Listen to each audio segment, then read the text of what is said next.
Hello everybody, my name is Chantel. I am by no means an expert on sexuality, but I happen to identify as demisexual along with some other things. And this is a video that I've actually had a number of people asking for. So I am making it, I'm gonna explain it the best as I can. So let's get into it.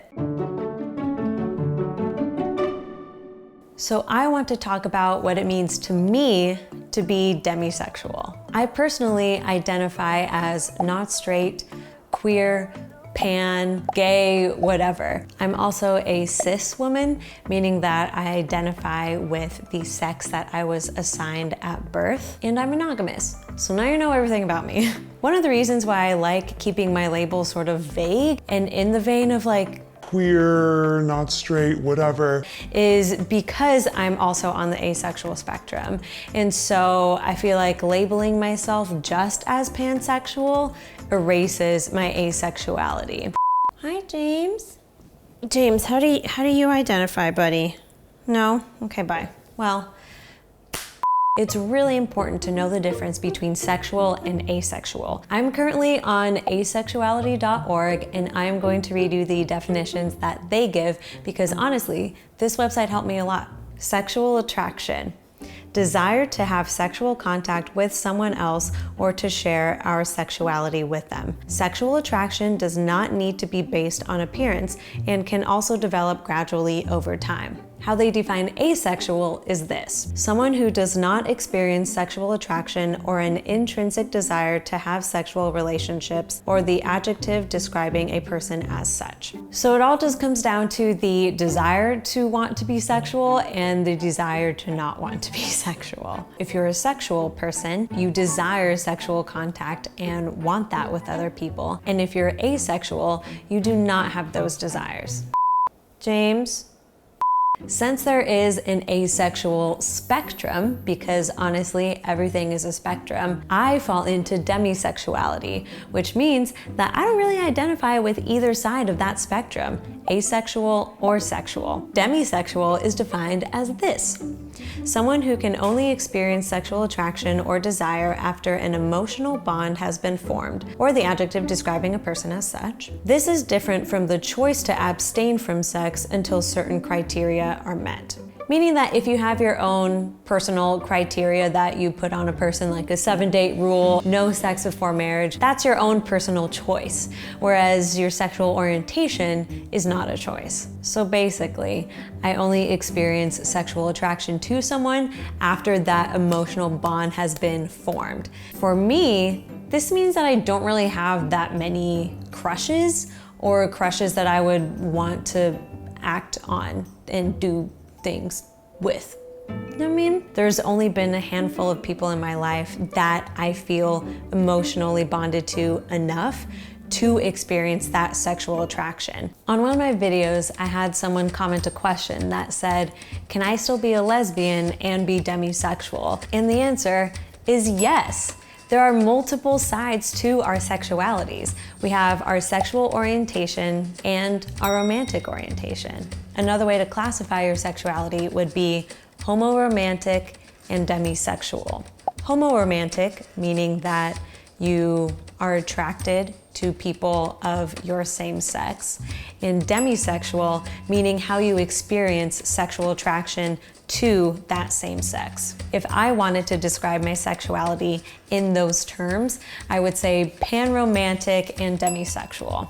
A person could also identify as heteroromantic, meaning that they experience romantic attraction to people of the opposite sex, but asexual, meaning that they don't experience sexual attraction to the people that they are romantically attracted to. You can also be aromantic, which means that you don't feel romantic feelings toward anyone.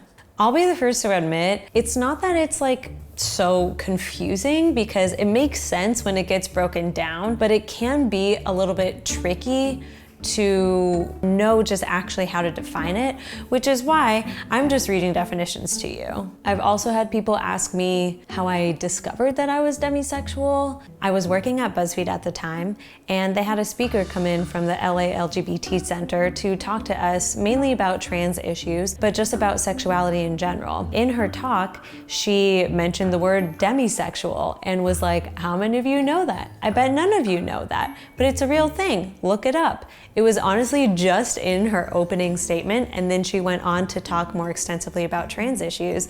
But I was like, I'm gonna look it up. Let me see what the teens are doing these days. So then I Googled it right after that meeting, and when I saw the definition of it, I was like, that's me. I guess there's just a name for these feelings that I naturally have. I can now identify with the A at the end of the queer alphabet. Literally, that was all that it was. I wouldn't say that it's like shaped my sexuality in any sort of way. It just kind of gave me another pocket to identify with. It gave me a second home.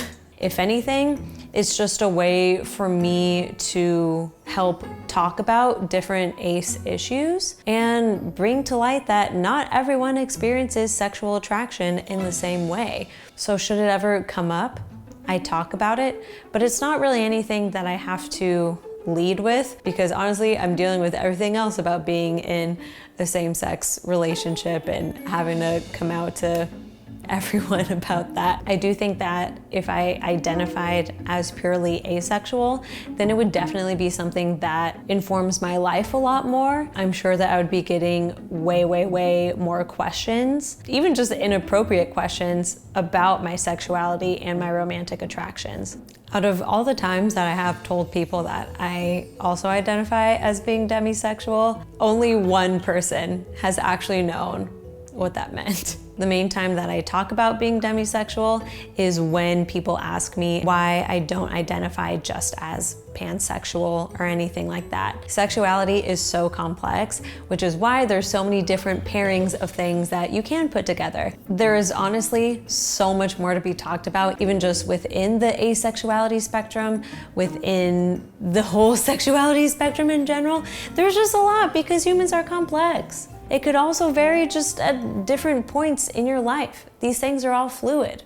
So does being on the asexual spectrum automatically mean that I am asexual? No, I'm demisexual. Doesn't mean that I hate sex.